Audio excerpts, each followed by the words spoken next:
Right now, someone is testing you, not with words. Those are just noise. They're watching how long you take to respond to their text, whether you fill the silence when they pause, how your shoulders move when they mention certain names. You think you're being polite, they think you're weak, and they're already planning how to use it.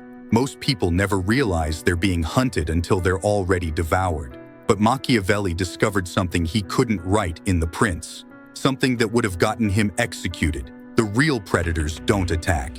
They make you attack yourself. They trained you to kill the lion inside before you even knew you had claws. But first, let me ask you something. Who benefits from you being readable? Think about it. Really think. Because in the next 15 minutes, I'm going to show you 5 tactics that will resurrect that lion. But here's what most people can't handle. Once you see these patterns, you can't unsee them. Every conversation becomes a chess match. Every silence becomes a weapon. Every kindness becomes suspect. Jung called this the shadow, the parts of yourself you were taught to hide. But before I explain how that connects to what's happening to you right now, you're about to cross a line most people never approach. Nietzsche had a word for it, the Übermensch. Not a Superman, but someone who creates their own values instead of following the herd. Someone who sees the game and chooses to play differently. The first tactic starts with understanding why you've been losing. But before I reveal it, you need to know why someone used it on you this week. Remember the last time someone made you explain yourself? That sinking feeling in your stomach when they stayed silent, waiting for more? That wasn't a conversation. That was an interrogation. And you failed. This is tactic number 1, the silence test. They've been using it on you for years. Here's how it works. They ask you something simple. How was your weekend? You answer. They stay quiet. Not awkward quiet, strategic quiet. Their eyes stay on you. Interested, waiting. And what do? You fill the void. You explain more. Add details you didn't plan to share.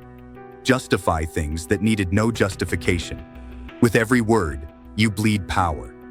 But here's what Freud discovered about this. He called it free association. Your unconscious mind betrays you when faced with silence. The things you reveal when pressured, those are your deepest insecurities speaking. Listen, you're not weak for falling for this. You were trained to be polite. But politeness is just another chain they wrapped around your neck. Tomorrow, someone will test you like this.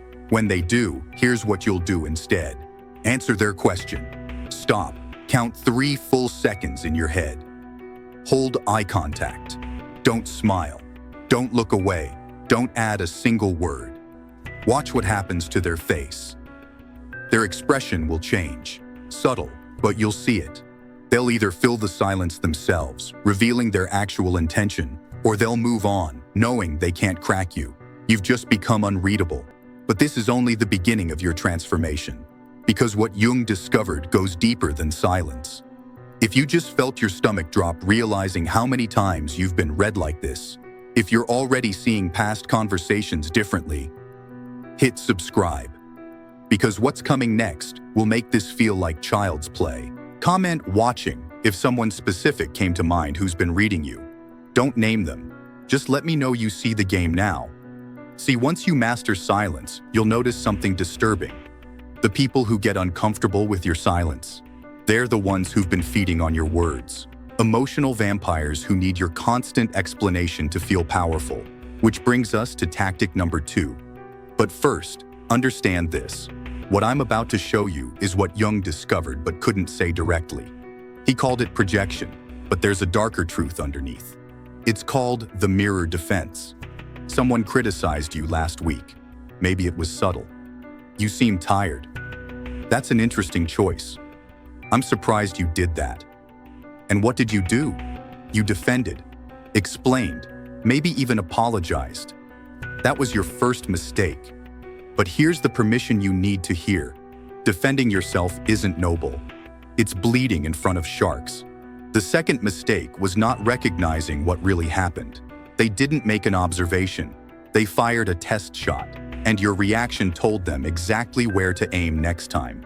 Jung called this projection, when people see in others what they refuse to see in themselves. But Machiavelli knew it was warfare. When someone attacks, they reveal their own weakness. The criticism they choose shows what threatens them about you. Here's what Schopenhauer added to this. He said humans are driven by blind will, always trying to dominate others to escape their own suffering. Their criticism? It's their pain speaking. Here's what you do instead. When someone says, "You seem angry," you pause. Lower your voice. What makes you say that? Don't defend. Don't deny. Mirror their energy back. Make them explain their attack. Watch them scramble. Backtrack. "Oh, I didn't mean..." But it's too late. They've revealed themselves. And you've learned their weakness without showing yours. This works because of something darker that I'll explain after the third tactic. But first, you need to understand what Nietzsche meant by will to power. But some people won't stop. Some people need to break you. For them, you'll need something that goes against everything you've been taught about being a good person. I'm about to share something that will make you angry. Not at me, at yourself. For all the years you wasted being readable. This is where most people stop watching. They're not ready to become this. Tactic number 3, strategic ghosting. Not the childish kind where you disappear because you're hurt. This is calculated, surgical. You vanish when they expect you most. Here's the truth nobody tells you. Availability is weakness. The more accessible you are, the less valuable you become. But Machiavelli discovered something he hid in metaphors. Your absence can be more powerful than your presence if you time it right. Freud had a term for this: object permanence. Most people panic when someone important disappears. Their unconscious mind creates stories, fears, desires to fill the void.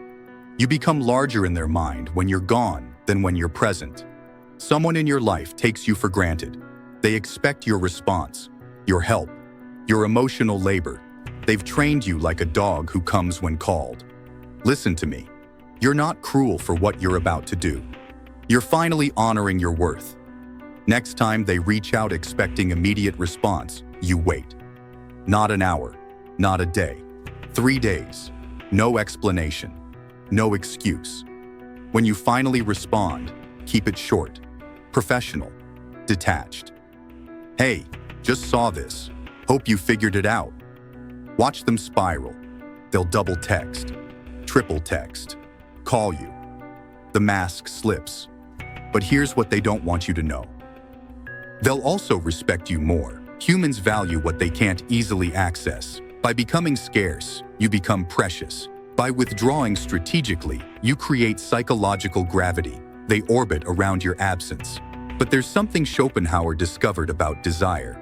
We only want what we can't have. The moment something becomes available, it loses its magic. Use this law or be used by it. You're not broken for wanting to be valued. You were just taught that being always available meant being good. That lie ends today. Type "ghost" in the comments if there's someone you're about to strategically disappear on. They won't see it coming. And if you think that's powerful, wait until you learn what happens when you combine withdrawal with what neuroscience just discovered about emotional manipulation. But first, let me tell you what Nietzsche really meant when he said, "God is dead." He wasn't talking about religion. He was talking about the death of external validation. The moment you stop needing others to tell you who you are, that's when you become dangerous. The fourth tactic is where you stop being prey and start being predator. Fair warning. After this, you won't be able to have innocent conversations anymore. Every interaction will reveal hidden agendas. It's called the emotional assassination. Before I explain this, understand something. You've been programmed to believe your emotions are sacred. That feeling everything deeply makes you human. That's the lie that keeps you weak. Jung discovered something about this. He called it individuation, the process of integrating your shadow. But here's the dark part he only hinted at. Sometimes you have to kill parts of yourself to become whole. Machiavelli knew emotions were weapons, but most people aim them at themselves. Every time someone makes you angry, sad, or insecure, they've successfully poisoned you, and you drink it willingly. But what if I told you there's a way to become immune? The emotional assassination isn't about becoming heartless. It's about choosing when your heart beats. You're not evil for protecting your emotional energy. You're finally becoming strategic. Here's how it works. Someone tries to trigger you. Maybe they bring up your past mistake, mention your insecurity, push a button they've pushed before. In the past, you'd react, get defensive, feel that familiar sting. Not anymore. Now, you do something that will disturb them. You observe your emotion without becoming it. You feel the anger rise, but you don't let it reach your face. You notice the hurt, but it doesn't touch your voice. Freud called this sublimation, but he never explained how to weaponize it. Instead, you tilt your head slightly, furrow your brow like you're trying to understand something, then say, "That's interesting you'd bring that up. What's really going on with you?" You've just assassinated the emotional reaction they were hunting for. But more than that, you've turned the spotlight back on them, made their attack reveal their pain. This is your test. Comment "untouchable" if you're ready to practice this tomorrow. But warning, once you use it, there's no going back to being readable. They'll feel exposed, seen. The predator suddenly feels like prey, and they'll learn that your emotions are no longer public property. But to truly master this, you need the fifth and final tactic, the one that transforms you from someone who uses these techniques into someone who becomes something else entirely. But before I reveal it, you need to understand what Schopenhauer meant by the hedgehog's dilemma. In winter, hedgehogs huddle together for warmth, but their spines hurt each other, so they separate. Then they're cold again. This is the human condition. We need closeness, but it causes pain. Most people spend their lives in this dance. Too close, getting hurt. Too far, feeling empty. But what if you could transcend this entirely? What I'm about to reveal will change how you exist in every room you enter. Jung called it the self, not the ego, but something deeper. Machiavelli knew it was warfare. It's called the presence echo, and once you master it, you become what others fear. Right now, when you leave a room, people forget you. Oh, they might remember what you said, what you did, but they don't feel your absence. You're like furniture, functional when present, unnoticed when gone. The presence echo reverses this. You become someone who haunts rooms you've left, whose silence speaks louder than others' words, who exists in people's minds rent-free, not because you tried, but because you stopped trying. Here's the secret Machiavelli discovered but coded in his writing. True power isn't about dominating space. It's about creating a void that others feel compelled to fill. Nietzsche understood this when he wrote about the eternal return. You become so present that you echo through time. People remember not what you said, but how you made the air feel different. You're allowed to take up space. You're allowed to be remembered. You were just taught that being forgettable meant being safe. Start tomorrow. Enter every room 3 seconds after you arrive at the door. Let them feel you coming before they see you. When you speak, use 30% fewer words than necessary. When you leave, exit mid-conversation. Actually, I have to go. No explanation. No goodbye ritual. Just clean extraction. But here's what happens next, and why most people can't handle this level of power. They'll talk about you after you leave. Wonder what you're thinking. Create stories about your motives. You become a psychological riddle they can't solve. The less you give them, the more they project onto you. Their fears, their desires, their insecurities. You become a mirror for their psyche. They see in you what they need to see. And that makes you unpredictable, uncontrollable, unreadable. Jung called this active imagination, but he was talking about what you do to yourself. This is about what you make others do to themselves. That feeling in your chest right now? That's your old self dying. The lion remembering it has teeth. If you want to complete this transformation, subscribe now, because next week, I'm revealing Jung's shadow work, the tactics that make these look like child's play. Comment, "I'm becoming cold," if you're done being everyone's emotional supply. Let's see who's really ready to transform. Combine all 5 tactics, and something profound happens. You stop being a person and start being a presence. The silence test makes you uncrackable. The mirror defense makes you unreachable. Strategic ghosting makes you valuable. Emotional assassination makes you untouchable. The presence echo makes you unforgettable. But power comes with a price Machiavelli paid in exile. And here's where the philosophers converge on one dark truth. This is your final warning. What comes next will change you permanently. You can't go back. Once you see every interaction as a power exchange, innocence dies. Once you recognize the games, you can't stop playing, even when you want to. Schopenhauer wrote about this. He called it the burden of consciousness. The more you see, the heavier existence becomes. But he also said something else. A man can be himself only so long as he is alone. You'll sit across from someone you love and notice yourself calculating, reading their pauses, managing your presence, testing their reactions. The techniques become instinct. The mask becomes your face. This is why I warned you. These aren't party tricks. This is transformation. The person who started watching this video, they're gone. What remains is someone who sees too much, knows too much, someone others will instinctively fear without understanding why. Tomorrow, you'll use the silence test. Someone will crack under your gaze. You'll feel that first hit of real power. It's intoxicating, addictive. You'll want more. By next week, you'll be using all 5 tactics without thinking. People will say you've changed, become distant, cold. They're right. But they're also afraid. Because the lion they trained you to kill, it's waking up. And it's hungry. But here's what Freud discovered about repression. What you bury doesn't die. It waits. The lion was always there, under the surface, growing stronger in the dark. They didn't kill it. They just taught you to cage it. You're not the same person who clicked on this video. That person was readable, manageable, convenient. That person is dead. Here's what happens next. Some relationships won't survive your transformation. The ones built on your weakness, your availability, your readability. Let them burn. What rises from those ashes will be real. Or nothing at all. Both are better than the performance you've been giving. Comment your age if you wish you'd known this sooner. Let's see how many years we've wasted being readable.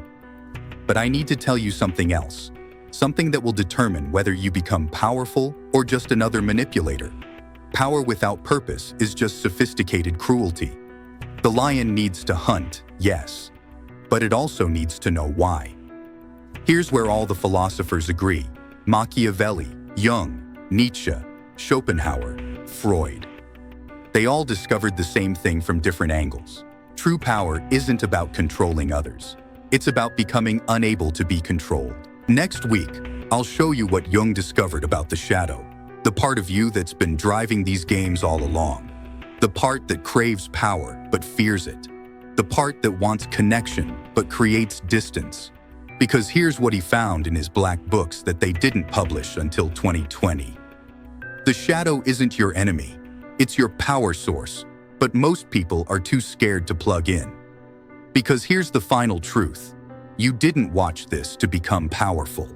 You watched this because you're tired of being powerless. There's a difference. And that difference determines whether you become the puppet master or just a puppet who learned new strings. You have a choice now. Forget everything you just learned. Go back to being readable, manageable, convenient. Most people will. The weight of transformation is too heavy, the cost of power too high. Or accept what you've become. Practice these tactics. Feel your old self die with each strategic silence, each calculated withdrawal. Become the person others tell stories about. The one who left the conversation mid-sentence. Who didn't react when they should have. Who became impossible to read. They called you difficult because you stopped being convenient. They said you changed because you stopped being predictable. Good. You're becoming what you were meant to be before they trained it out of you. But remember this warning. Once you become unreadable, you also become alone. Not lonely. That's different. But alone in your perception, alone in your power, alone in the game most people don't know they're playing. Machiavelli died in exile. Jung went mad for a while. Nietzsche lost his mind. Schopenhauer chose isolation. Freud was rejected by his peers. Power always comes with a price. But here's what they all knew. It's better to be feared than loved. Better to be unreadable than understood. Better to be alone and powerful than together and weak. The lion inside you isn't dead, just sleeping. These 5 tactics are its wake-up call.